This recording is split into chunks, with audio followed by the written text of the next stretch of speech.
Hi everybody and welcome back to this week's Competitive Modern League. Today is Friday and we're going to be playing round 5 with Sultai Eternal Command. If you watched last week's video, oh jeez. Oh man, that has that kind of like complete like brain meltdown where I'm like, I just don't know what to do. I don't know how to play this deck. I don't know how to navigate this matchup, and I'm just like, that doesn't happen to me in a while. Mostly because, well, it hasn't happened to me in a while because I generally always play the same types of decks. Man, I felt like I was just not melting down. That's not the right word, but I just didn't know what to do. If by the way, if you haven't been watching up to this point, look in the short description. There's a link to the league playlist so you can watch all the videos, and then also there's just some other interesting links down there if you want to check them out. But man, that was really tough. But even that, right? Even though I was like, I just had to be like, you never want to like completely fumble, I guess, if you can help it when you're making content for people. But I just had to admit, like, I don't know what to do. I don't know how to play this matchup. Like, this is I can't figure it out quickly enough. I said before, like I'm not one of those Magic players that can just like pick up a deck and just do great with it. So I really struggled in that matchup, but even though I was struggling, and even though I was like kind of didn't know what to do and felt stuck, I could see, that there were so many interesting lines to take. Aether Vial, getting around counter spells, playing your creatures at instant speed. There might have been a way that I could have won that match. I'm not sure, but I know that there was a way to do things differently. But anyway, my point is, there were so many interesting lines. There's so much interaction between those two decks. And even though I struggled, I still had a good time. Like, I still enjoyed the deck. And this is 100% a deck that I will come back to. I'm trying to get more comfortable with some additional decks just so I can do some kind of rotation. And definitely, obviously, I'm going to play Geist. I want to play more of that Jeskai Delver deck. I'd like to do some Jeskai Kiki control decks. And I'd like to continue doing the Sultai Command deck in addition to Mono Blue Tron. Just because I think that the deck's a blast to play. And if you're hoping for Esper Drago control, I'm not going to promise anything. I'm just not like too... I've always had difficulties with that deck, and I've been thinking about it recently because I know a lot of you like to watch it. And I might, I might do some videos, but I just don't think that's the deck for me, and I'm just not convinced that deck at least is yeah, I don't know. It's a super hard control deck, and I think you need to be able to turn the corner more quickly in Modern, which is always why I've gravitated to Jeskai. Okay, that's enough rambling. Round 5, Sultai Eternal Command. Let's do it. Okay, match is up. We are on the draw. So let's think. Things we're really looking for a turn 1 Vial. And then I think we're looking, not quite. I was going to say, I think something like a turn 1 Vial, Tarmogoyf, something like a Fatal Push or an Abrupt Decay, something to, can I keep this hand?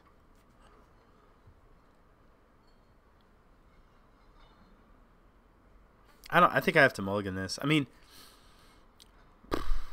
this is just like not a card at this point.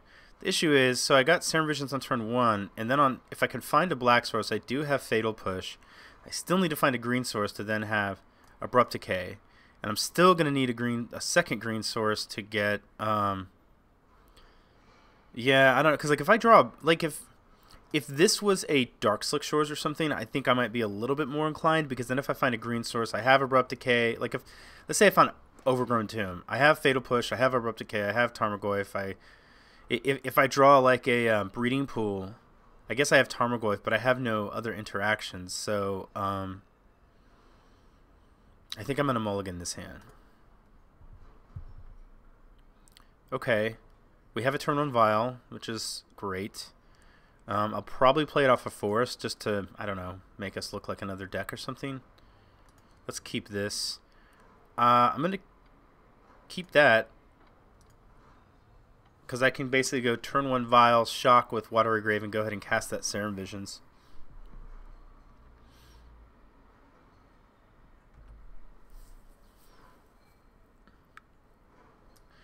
Steam Vents. I wonder if there's going to be Storm. Yeah, it looks like it might be.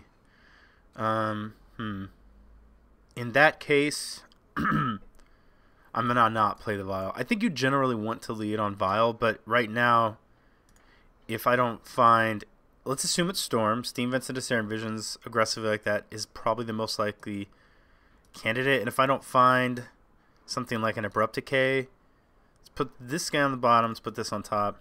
If I don't find an Abrupt Decay to deal with his creatures, then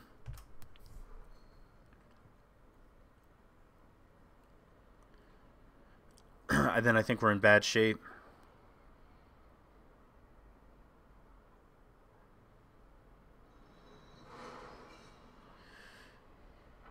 And I think this is just going to be a polluted delta. Then we can, and yeah, so I know I'll probably have to take some damage, but getting a breeding pool gives me more blue and the other green that I'll need and lets us Abrupt Decay. So if he goes land, creature. Yeah, right. So now if he plays a land, okay, we're going to do what we said and get the breeding pool. Abrupt Decay this guy.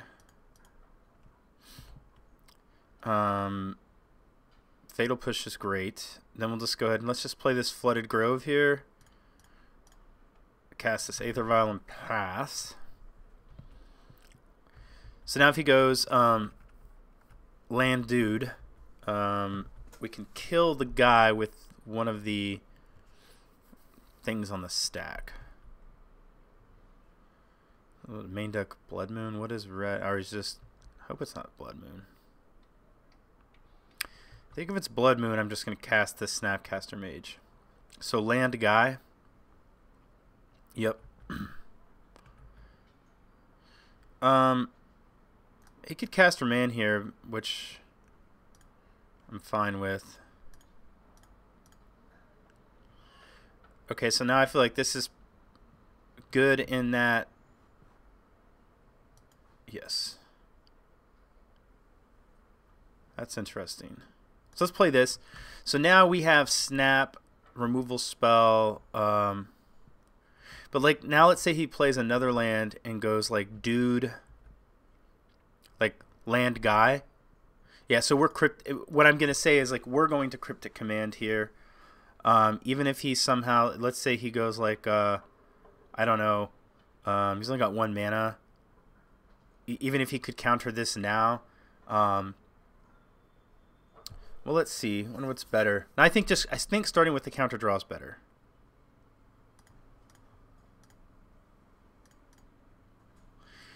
The reason I'm doing counter draws, my thought is, okay, because he doesn't have enough mana, he can't protect this from the Cryptic Command. If he's somehow able to, he'll be tapped out. And then we should be able to Snapcaster Mage. Okay, so now we have Snap Cryptic up. Yes, we want to use this. And we have an Inquisition. Huh. We have 1 black source.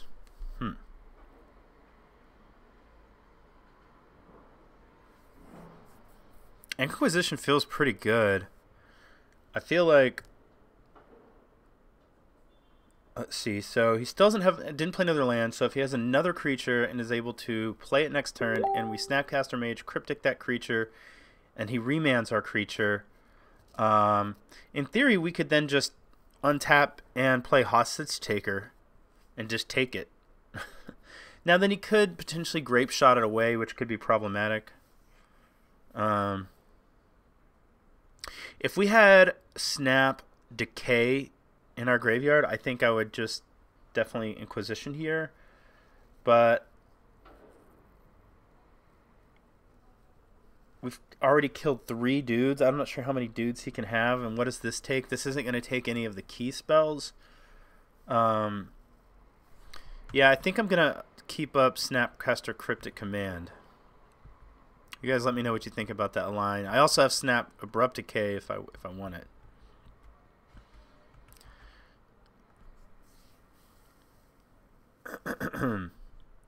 Nothing there.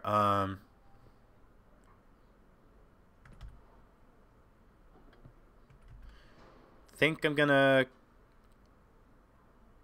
That's kind of interesting. Do I vi... No, I don't think I do.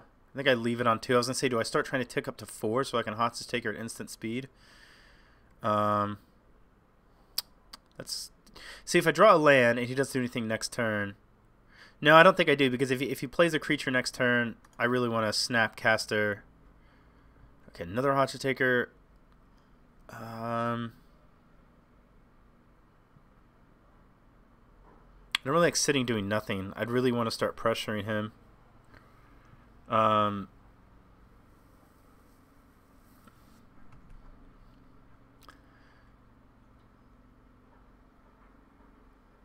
could snap Serum, but I think we just do this one more time, and if he just passes again, maybe we need to snap bounce something.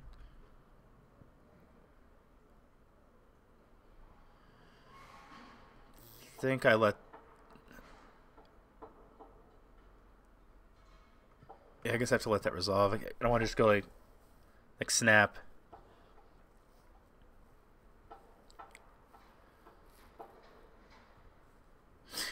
I don't mind snap bouncing a land. We don't have a vast of a clock, but it means that all of our...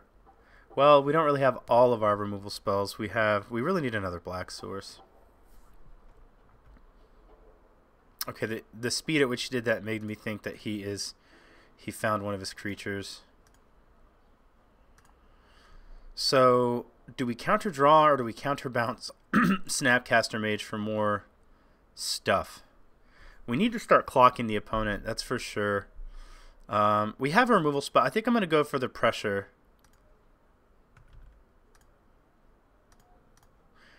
And I also like the idea that maybe we can draw into another black source. Oh, that didn't work out right. Hold on. Because I need to first say make double blue, pay for that. Alright, now we got the double blue. Then blue, blue, pay. Okay, another fatal push. Now do we start ticking up? I think now maybe we start ticking up. Because we don't have a big expensive spell anymore, so we can in theory even just cast the... We can cast the Snapcaster Mage. And so if we draw like an Eternal Witness, Thoughtseize is kind of cool. This only having one black source business is not very cool though. Okay, so what am I taking? I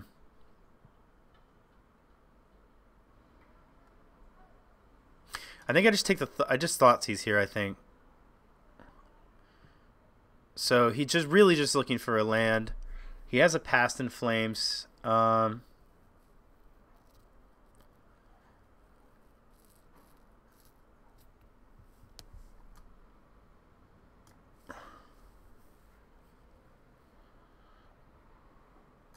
Maybe I just take the Past in Flames to make all of this ever so slightly mana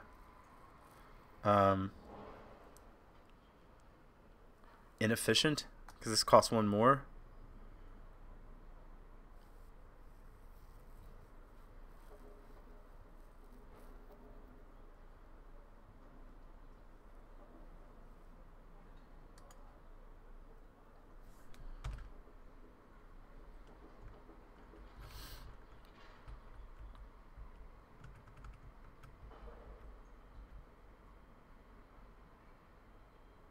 So he's just gonna go like gifts right now, I guess.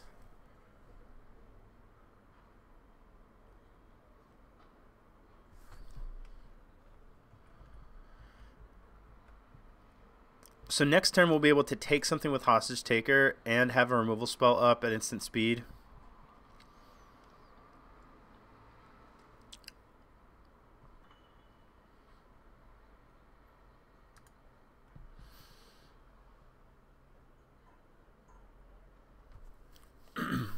What we probably want to do is if he gets what we probably want to do is if we give him an enabler, I think we might just want to Inquisition. Let's say we could Inquisition it out of his hand. He can get 2 enablers, and I guess we can put them both in the graveyard. So he has everything in the graveyard. He doesn't have an enabler. I think I'm just gonna put Grape Shot and Manamorphose in the graveyard.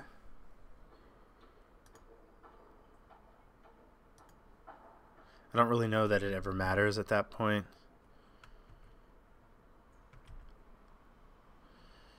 I guess. That's interesting.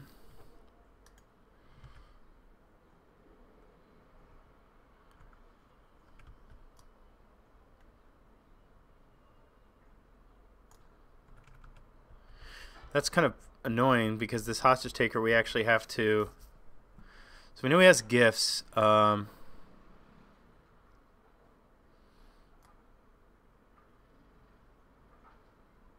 We have to exile something. It's not a May ability. Now I feel like less cool about putting this vial on 4. I guess it's fine. Sure.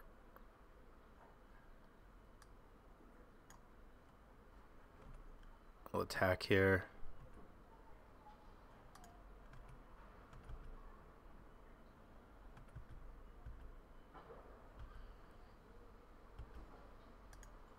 Alright, I'm just going to play this land and say go. I think if he gifts, we have to let it resolve.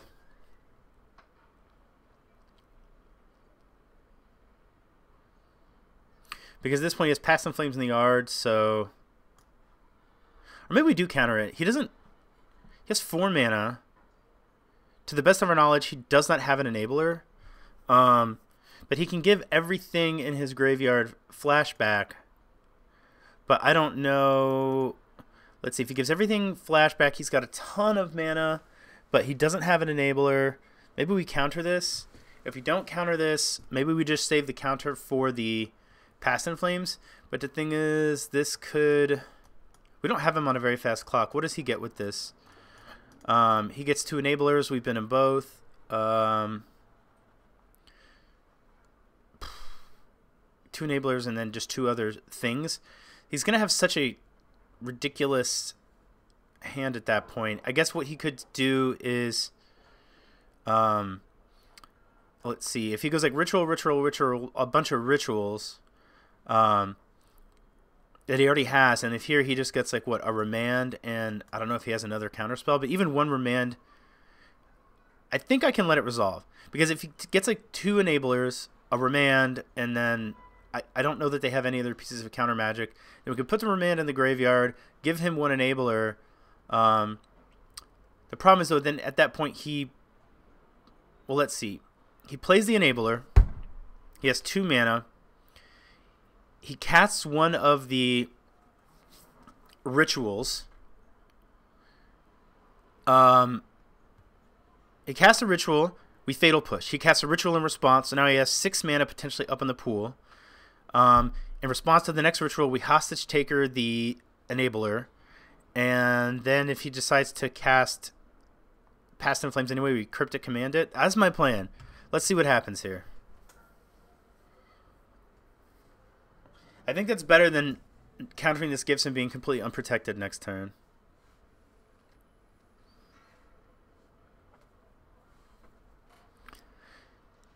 I like that we have 2 ways to interact with his creature at instant speed. We have push, and we have this. And the reason I want to start with push is because, like, if he remands it or something, the reason I want to start with push is because I feel like we're going to have to cast 2 things, and I want the thing that resolves to be the hostage taker, so we can increase our clock. And then maybe even untap and play his creature. Okay, so he did get a remand, and he got a Noxious Survival, which is kind of interesting. I think I'm just going to put... Oh, he also got another Past in Flames. So, let's see. Can we beat that 1 remand? Maybe we can't... Let's see... So he didn't bother with an enabler. I think the Noxious Revival has to go into the graveyard. If he just makes a bunch of mana, I think that I have to put the Noxious Revival and the remand in the graveyard. Because if he makes a bunch of mana, then I don't have a way. Then, like, if he just starts going off first and then casts Past in Flames and he has plenty of mana to remand, then I can't interact with what he's trying to cast, so I'm going to do this.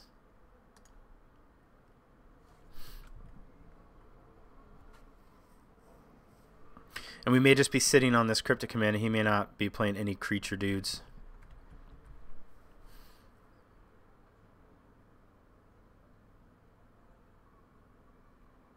Okay, so he did play an Enabler. So this is going to at least... So there's the one ritual, and I'm going to go ahead and push now.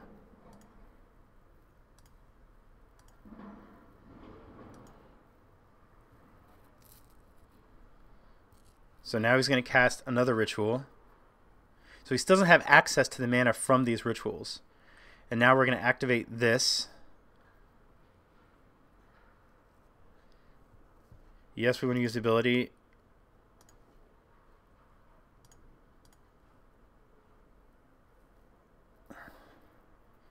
Did we give him a grape shot?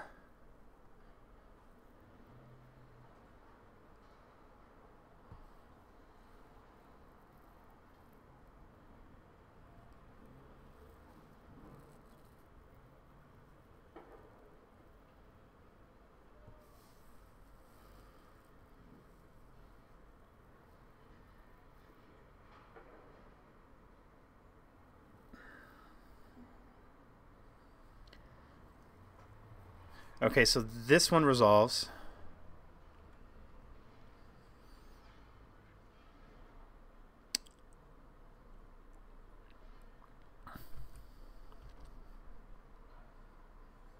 I think we're just gonna have to like let him do whatever he's gonna do and just hope that we can counter the. But you know what? He's gonna make enough mana. Actually, I think that he might be able to just pass some flames twice, and it might not matter. Actually, we'll see. Like, this is our line. This is what we have.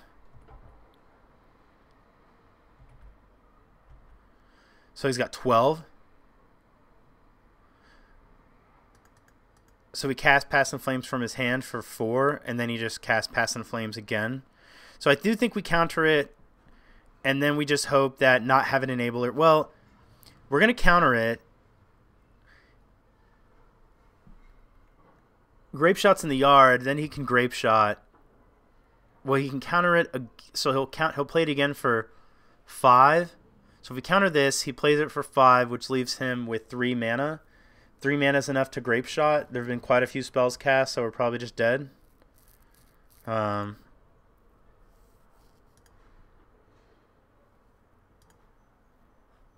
he could have a counter as well.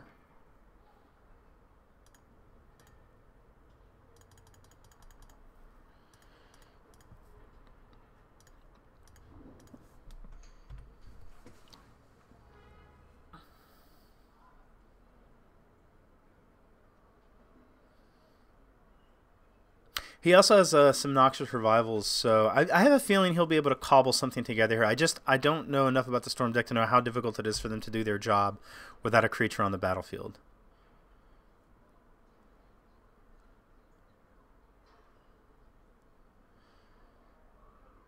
So we cast the Pass and Flames, and then, well, yeah, because then you can just ritual. Yeah, so we're just dead because now he just rituals a bunch of times and casts this lone Pass and Flame. I'm not the lone, but the lone Grape Shot is going to be enough to kill us. Storm count's 12. Yeah, we can just concede. Save time. Well, save video time, I guess. Okay, so all the surgicals and this dispel, and probably this negate as well, and then these for the goblin tokens. These Maelstrom Pulses seem real bad. Hostage Taker, I mean, I'm inclined to say no. I want our clock, and I want a clock in Tarmogoyf. Surge Escanta, this can't be the matchup for that. I want the Fatal Pushes. I think the Vials are fine. I'm kind of just inclined at this point to cut these Cryptic Commands. They're just too clunky. When I play this matchup with the Geist deck, I cut them for the same reasons. It's just like, you know, if you have a turn where they're trying to do something like just for example, if we had say like a 2 negates instead of the Cryptic Command, we could negate one and negate the second, and we'd be fine. Whereas one Cryptic just ties up too much of our mana. So let's submit here. Oh, wait. Oh, damn it. I did want the Maelstrom Pulse. I forgot that I can kill all the tokens with it. Oh, well, I mean, we have some ways to answer them. All right, I'm going to keep this because we don't have Disruption, but we have Disruption for their creature. And we have some ways to set up our hand here. So let's keep... And I'm actually going to lead on Darkslick Shores. The reason being... there was one game previously where I led on Island, and it was a little awkward because I think then I drew like an Abrupt Decay, but I could have led on Darkslick Shores. So... And I don't have the green for Abrupt Decay, but I think it's better to just prioritize getting our colors in play as early as possible because it's not like we have a lot of time. I think that's okay. I don't actually think I want this other Snapcaster Mage. I don't really have anything to do with it. But I probably want a green source. And so next turn I could just get a green source and play the Vial and sit on this push, I guess. It's kind of nifty it puts this little thing here now.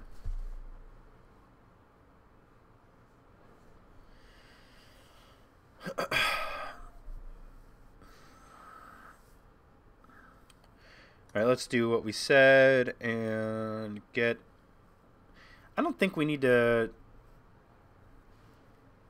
Well, what if we want another... Well, we have a second black source. It's not like we can get 2 green sources with this, so we have all the blue in the world, so I think it's fine to just get a forest here.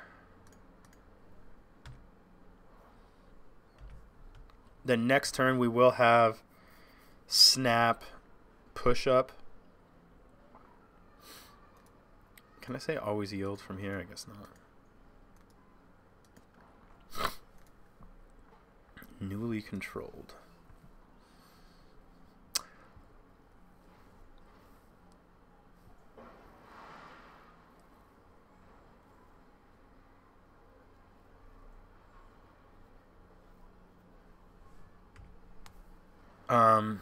Man, if we drew like a surgical extraction, it's kind of tempting to exile his Barals. Probably wouldn't do it though. Yeah, I want to use. Yes, I want to use that. I drew it. That's really curious. I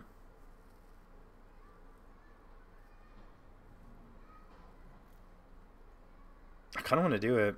I mean, maybe I should be saving it for the actual business spells. Can't help myself. Alright, doesn't have one. What he has is the Empty the Warrens plan, and he has 2 of them. So we are in trouble. I think what we need to do is...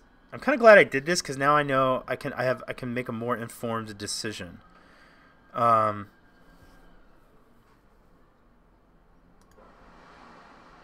Alright, so what I think we want to do is snap Serum Visions and look for a way to deal with that.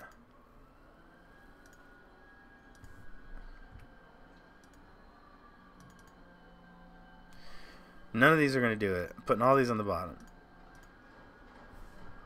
Alright.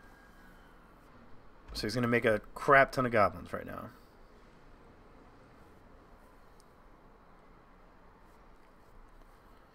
I didn't look at his deck really closely. I think some of them, they actually, in matchups like this, they board out some of their enablers because all they're trying to do is just go ritual, ritual, ritual, ritual, what he's about to do here. All they want to do. They don't even care about their enablers. They just want one turn to make like 8 goblins and hope that that's enough.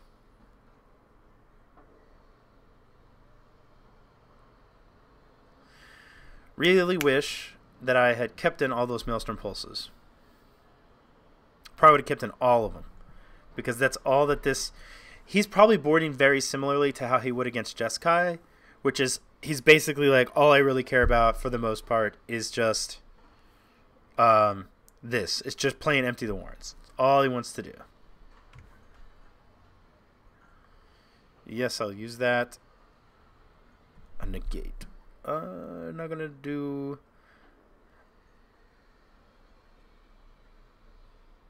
We're not dead next turn. I guess I could. You know what? I think I'll do actually. I guess it doesn't matter if I shock, right? Oh, I only have 1 green source. Damn it! I was gonna say I guess I can Eternal Witness to get the surgical extraction and at least take his other empty, but I can't do that. I could shock so that I can Abrupt Decay a goblin, but that's taking more damage than the one goblin I'd kill.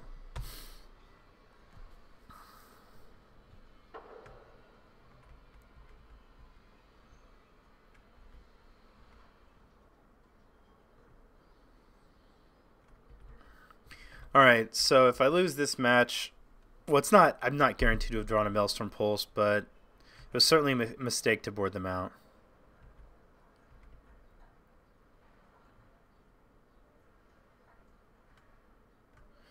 Alright, so what would be awesome? What would be awesome would be to tick this up to 3, find an Engineered Explosives right now, Violent Eternal Witness, Surgical Extract is Empty the Warrens. There's a chance. There's 2 of them in the deck. Yes, tick up.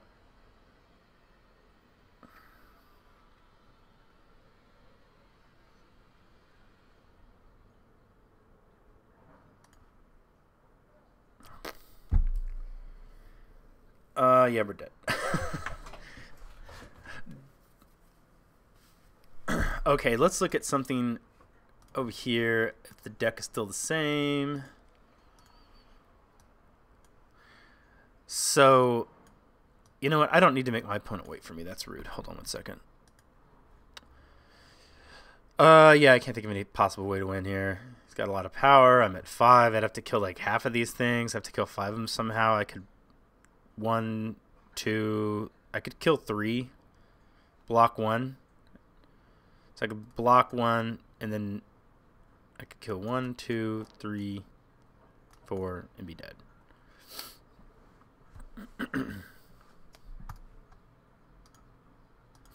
Okay, so if I could reverse time just by a little bit, so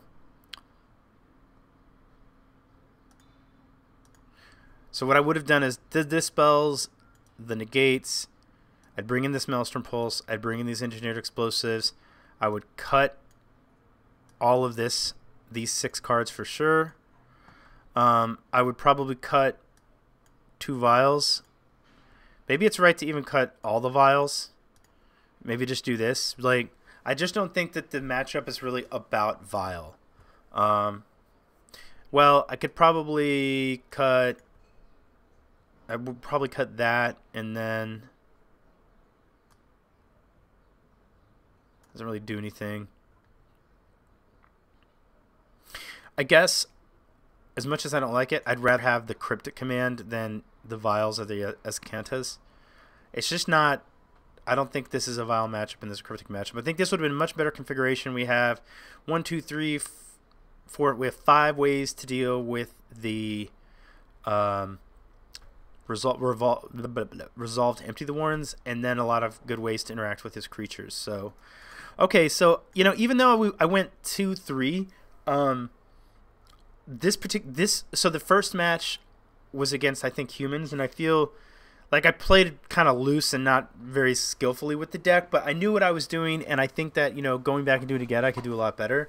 The second match was against, I think it was Burn. I actually think that, you know, I didn't play it. I don't think I played that terribly. I think, you know, there could have been a little cleanup, but it didn't go too bad. The matchup against Affinity, I also think, you know, it's like I understood how to play this deck more or less against that matchup, but I definitely, like, you know, again, more cleanup, like recognizing lines, taking the right lines, but for the most part, like, I felt like I knew what was going on. Round 4 was terrible.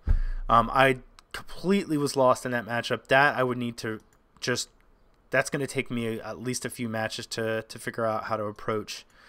And then this one, I think I don't feel that terrible about either, because I think, you know, now I made a boarding mistake on the fly there, but I think I know more or less how to approach it, and with a few reps in the deck, I could do better as well. So, yeah, I was 2-3, but I don't think it actually, like, all things considered, I don't think it went as bad as it could have been, or like maybe it seemed on the surface, because I feel like I said, in most of the matchups, it was like improve the play, know the deck just a little bit better, and you could probably turn those matches around.